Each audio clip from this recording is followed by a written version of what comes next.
I know it's not only proving to myself but to her, and so when they dug me, I'm like, all right, let's go again. Like, I'm getting this. So yeah, just trying to take it right back to them.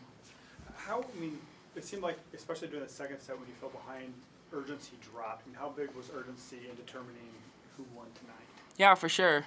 Coach has, he talks about it every day in practice. Regardless of the drill, regardless of who's across the net, urgency is the name of the game in this sport. It's a game of errors, and whoever wants it more is who's going to win the game at the end of the day. So urgency was huge, and when we let up, we paid the price, and so we picked it back up.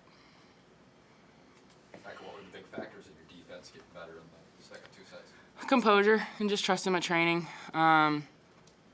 In blocking, we just talk a lot about getting over, not necessarily reaching out, and we're way more effective when we just use our build and everything and just take over space rather than try and reach along the net. So just going back to my training, trusting my training. Andy, what did you see on the block that kind of you figured out as the match went on? I think towards the beginning of the match, we were super undisciplined, including me, and that's one thing that I was talking to Coach and Jalen about. I think we went out there and we just went away from our training, and then in that third set we came back and trusted our training and got a more disciplined block, including me, and I just had to go back to what I've learned, go back to the basics. I was trying way too hard and moving way too much, and so just going back to what I know. It seemed like they were trying to tool it and go line a lot too. Did you make any adjustments to counter that? I know obviously Bergen, our setter, and then Merritt made huge adjustments, and first, second set, it happens. They're good players. They're going to get some tools, but they went out there and they adjusted, and I think they did a really good job. Have you ever had a 3 straight blocks type of run like that you had in the fourth set? No, I don't think I have. There's a first for everything. What is that like when you get multiple blocks back to back? What does that do for you and yeah. the team? It's huge, not only personally, but for the team too. It brings a ton of momentum, and obviously it doesn't only bring momentum to our side, but it shuts the other team down. And I know when our team gets blocked 3 times in a row, it's defeating, and as a hitter, it is hard to come back from that, and so it makes it super mental. What was the message during the break in between the second and third set? Just leaning into each other. Coach is a tough man. He pushes us, and it's always out of love and for the best, what's best for us. And in that kind of environment, when you feel like the other team you make them bigger than what they are in your head. And so in that moment, we were just talking about leaning on each other, doing our jobs, just keeping it simple. We don't ever have to be something more or extra. We say our good is good enough. Yeah, we just came together in the locker room and decided that we weren't playing Husker volleyball, and instead of getting selfish and turning away from each other, we just leaned into each other, like Becca said, and went out there and played Husker volleyball. More questions? All right. Cool. Thanks, guys.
Okay, I'll try to highlight the highlights, or outline the highlights tonight. One, thought our middles did a really good job making adjustments. Their middles were on fire to start with. We made some great adjustments, stopped them. Made some great adjustments on Julia, which she hit 167, and we shut their middles down, which was really nice. And I thought we picked up our energy and started playing a little bit better as the match went on. But Northwestern was playing really well, which I knew they were going to, and so our team had to step it up. But the negatives were we let a lot of balls just land, which I haven't seen that before, and we had a close game in game 2 at home. We should win that game. When those balls land, is that scheme, effort, or what's the root cause of? It's focus. Focus. You're just, and we have a saying, you can quote me on it. If you're not ready, the ball finds you. It happens so much. And I'm going to show them video tomorrow. You'll just see they're not ready for it, and here comes the ball, and that's how they land. And we haven't had a match all year that. I mean, I think more balls dropped tonight than maybe the entire year so far. So it's focus. How were they able to find that focus in the third set? Well, I think they were. It's a good question. What did the Andy and Becca say? I don't know. I just told them that get ready. We're in a battle. You're going to have to take it up a notch. What's the adjustment you had to make on Julia to keep this from being a long game?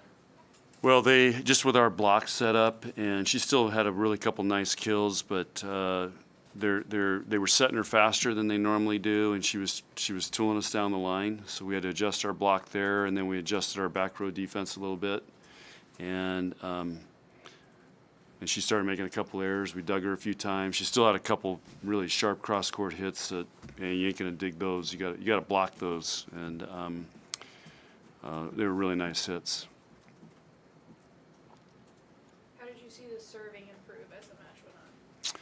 Well, let's see, the first six servers, we missed 3 serves. I think 2 of them were in the net, and so you can only really go uphill from there, which we did a pretty good job. So, but that was not when you give them 6 rotations and you give them away 3 points and don't even let our blocking defense play. I mean, it's focus.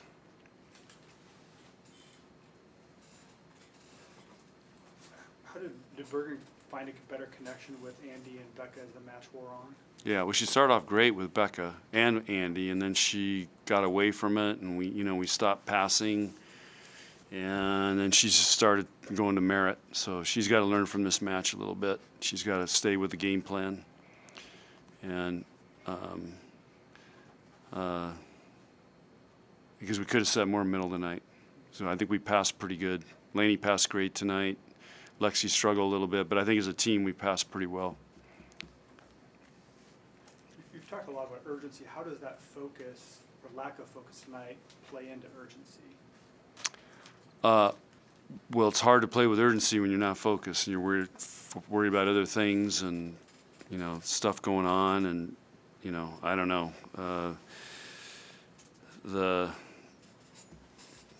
These guys, it's a Wednesday match. It's the first thing Matt said. Well, it's a Wednesday. He thinks, he pointed out Wednesday match. We're in school, midweek,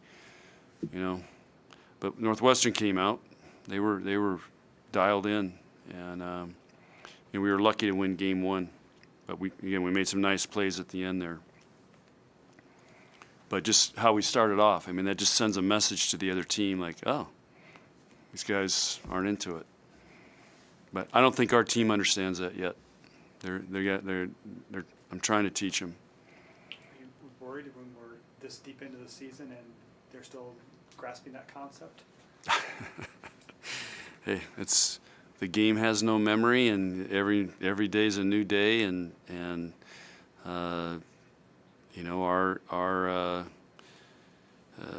they've got to learn what it takes, and each match teaches us something different.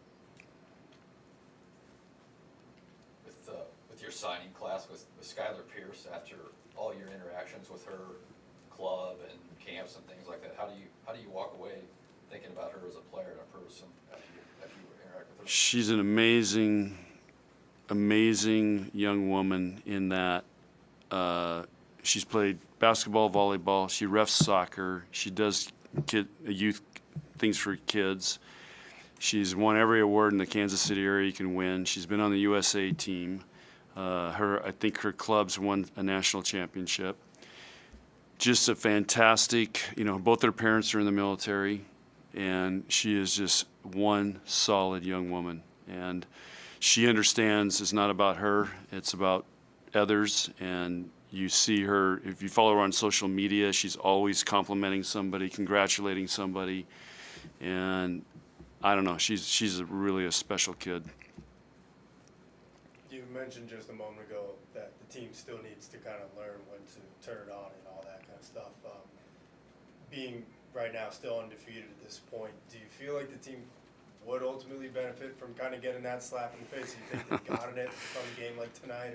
Or We're trying to win a Big Ten championship, and there's no room for error. So, I don't think, we're trying to win every point, and there's not a lot of room for error. And when you look at how we finish here, 3 matches on the road in 6 days, and so this is going to be we're going to have to dig down deep. How do you see Olivia fitting in with the DSs that you've got on the team now? Awesome. That she's,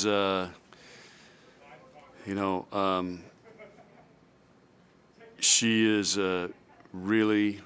she has developed into a great volleyball player, and we've been watching her for several years now. I think she used to hit for her high school team. I think she's hitting clubs sometimes when they needed her, but watching her this summer on that USA team, she was phenomenal.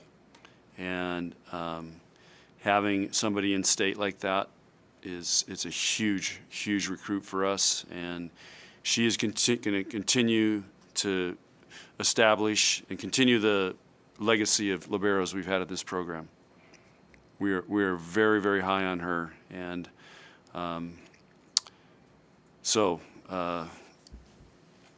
yeah, she really proved it this summer. And look at Bennington. Who's ever heard of Bennington State volleyball? I don't know how many years that she got them to state, but she's done an amazing job, and her club team's been great. So she's a great player. Skylar won't be able to play the full basketball season with her high school team. She's just looking to play like 7 games. Yeah. What do you think of her doing that? Well, it'd be a good way to stay in shape. She loves basketball. I think she's trying to break some records. I guess her high school coach is okay with it. But she loves playing basketball. If she wasn't doing that, she'd probably be playing pickup games or going to play soccer or something. That kid. I asked her, when do you ever sleep? Because she's always on the go and doing something. But she's doing a lot of really cool stuff. How do you go? I mean, you have no seniors in this roster. You're adding 2 more players. How do you deal with that roster management? That's our job to do that, and it's not something we talk about publicly.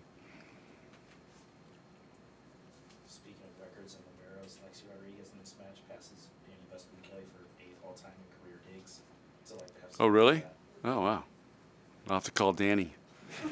Her parents were here tonight. I saw them.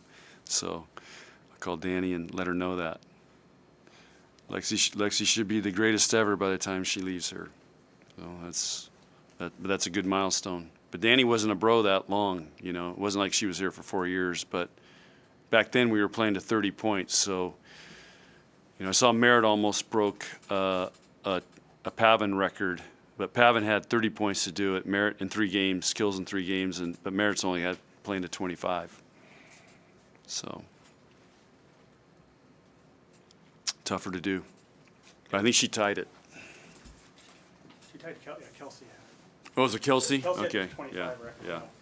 I guarantee you Kelsey had way more sets than Merritt gets. Kelsey would pass bat on purpose so she would get set.